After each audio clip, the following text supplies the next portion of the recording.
मुझ पर आरोप लगाए जा रहे हैं कि केजरीवाल फ्री की रेवड़ियां बांट रहा है, केजरीवाल फ्री बीज दे रहा है, मुझे भद्दी भद्दी गालियां दी जा रही है, मेरा मजाक उड़ाया जा रहा है। आज मैं देश के लोगों से पूछना चाहता हूं कि मैं क्या गलत कर रहा हूं। दिल्ली के गरीबों के बच्चे, मिडिल क्लास के बच्चों को मैं सरकारी स्कूलों में शानदार शिक्षा दे रहा हूं, लेकिन फ्री में शिक्षा दे रहा हूं। मैं लोगों से पूछना चाहता हूं कि क्या मैं फ्री की रेवड़ियां बांट रहा हूं या देश की नींव रख रहा हूं। दिल्ली के सरकारी स्कूलों में 18 लाख बच्चे पढ़ते हैं। इन 18 लाख बच्चों का भविष्य अंधकार में था। अभी तक हमारी सरकार बनी थी उसके पहले जैसे देश भर में सरकारी स्कूलों का बेड़ा गर्क है, देश भर में सरकारी स्कूलों की बुरी हालत है, वैसे ही दिल्ली के सरकारी स्कूलों की हालत थी। पढ़ाई होती नहीं थी, सरकारी सारे स्कूल टूटे फूटे पड़े थे, दीवारें टूटी हुई थी, छतें छू रही थी, ब्लैक बोर्ड था नहीं, डेस्क नहीं थे, नीचे बैठे रहते थे बच्चे, उनकी कोई पढ़ाई नहीं होती थी। 18 लाख बच्चों का भविष्य बर्बाद था। आज अगर हमने इन 18 लाख बच्चों का भविष्य अच्छा कर दिया, अगर मैं इन बच्चों को अच्छी शानदार शिक्षा दे रहा हूं लेकिन फ्री में दे रहा हूं, तो मैं क्या गुनाह कर रहा हूं।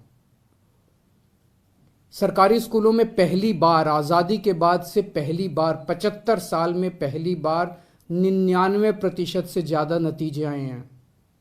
मैं अगर अपनी बड़ाई खुद करूं तो कहा जाएगा कि केजरीवाल खुद अपनी बड़ाई कर रहा है, लेकिन नतीजे 99% से ज़्यादा नतीजे आए हैं सरकारी स्कूलों के। प्राइवेट स्कूलों को भी पीछे छोड़ दिया। पिछले कुछ सालों में 4 लाख बच्चों ने दिल्ली के प्राइवेट स्कूलों से नाम कटा के सरकारी स्कूलों में भर्ती हुए हैं। ये कोई छोटी बात नहीं है।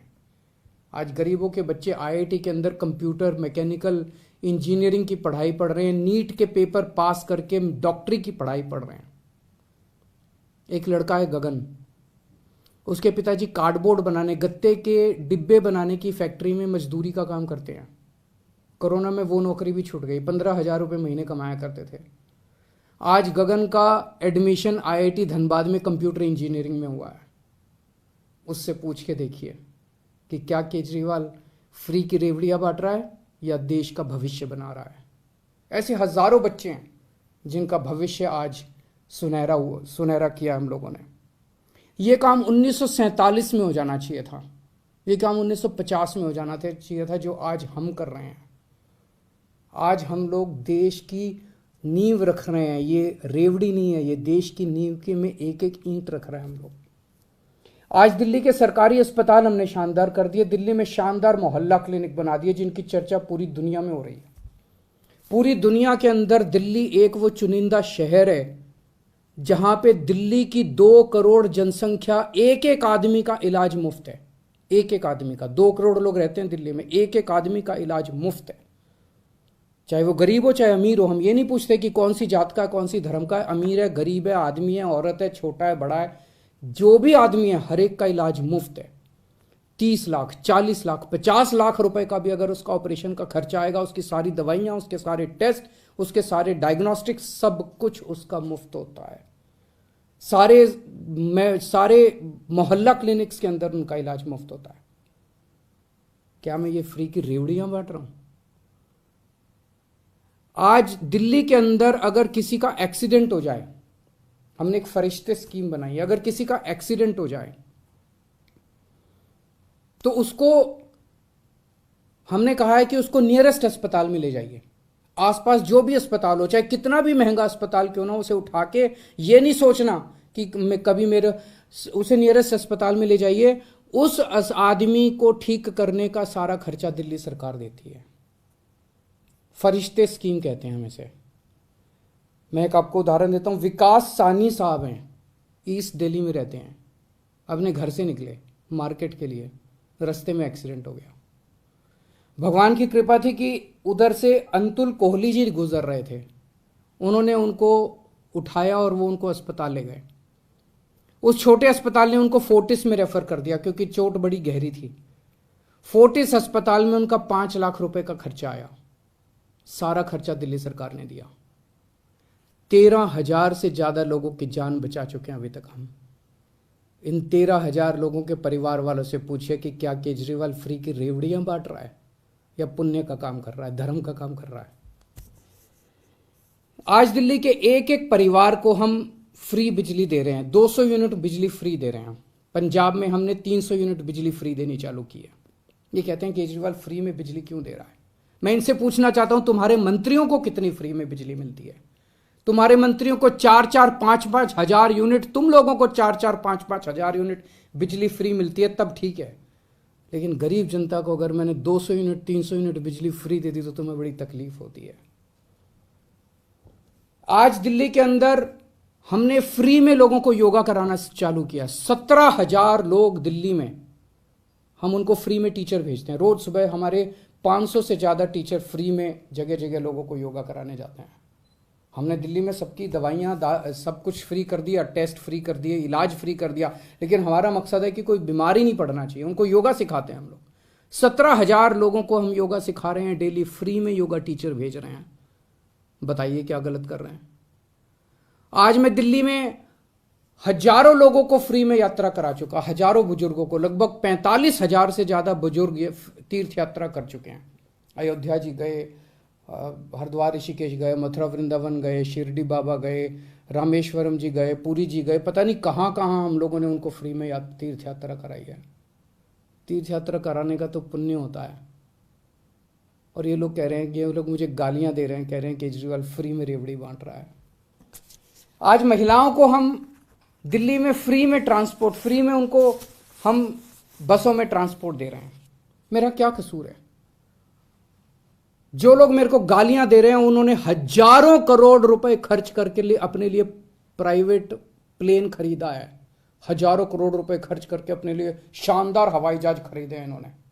केजरीवाल अपने लिए हवाई जहाज नहीं खरीदता। केजरीवाल अपनी माँ बहनों का सफर, उस पैसे को बचा के माँ बहनों का सफर फ्री करता है। बताइए केजरीवाल क्या गलत कर रहा है?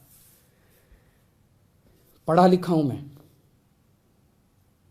इंजीनियरिंग में डिग्री करी है, मैंने अकाउंटिंग की भी पढ़ाई करी है, कानून की भी पढ़ाई करी है, और असली डिग्री है मेरी, डिग्री भी फर्जी नहीं है।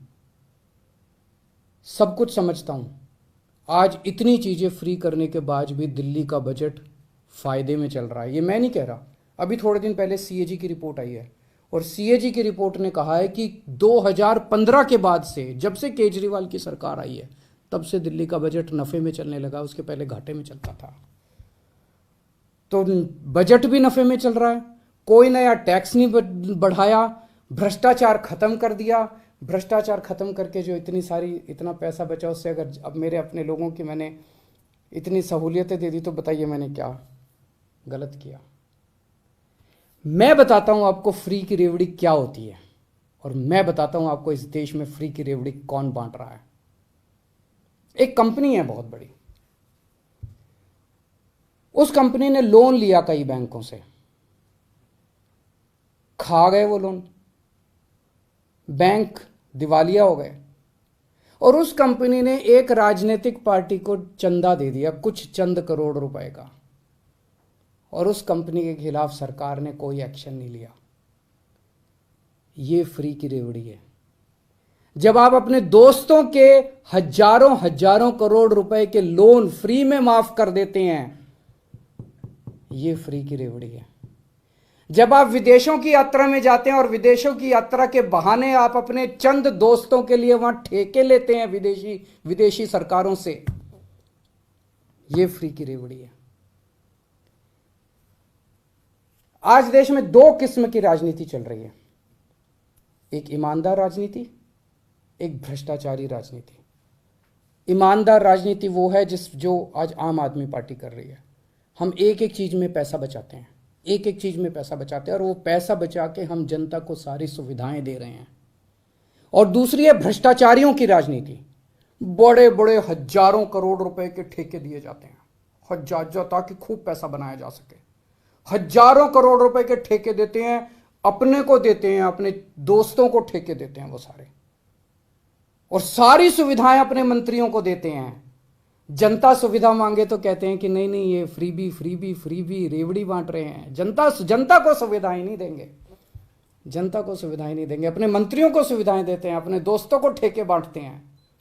ये भ्रष्टाचार की राजनीति है। आज जनता को तय करना है देश को आज मैं पूछना चाहता हूं, जनता को तय करना है, ईमानदारी की राजनीति चाहिए कि भ्रष्टाचार की राजनीति चाहिए। मैं भारत को नंबर 1 बनाना चाहता हूं। मेरी जिंदगी का एक ही मकसद है, भगवान से एक ही प्रार्थना है कि जब तक मैं जिंदा हूं, मेरे जीते जी मैं भारत को दुनिया का नंबर 1 देश देखना चाहता हूं। 75 साल हो गए आजादी के, 75 साल।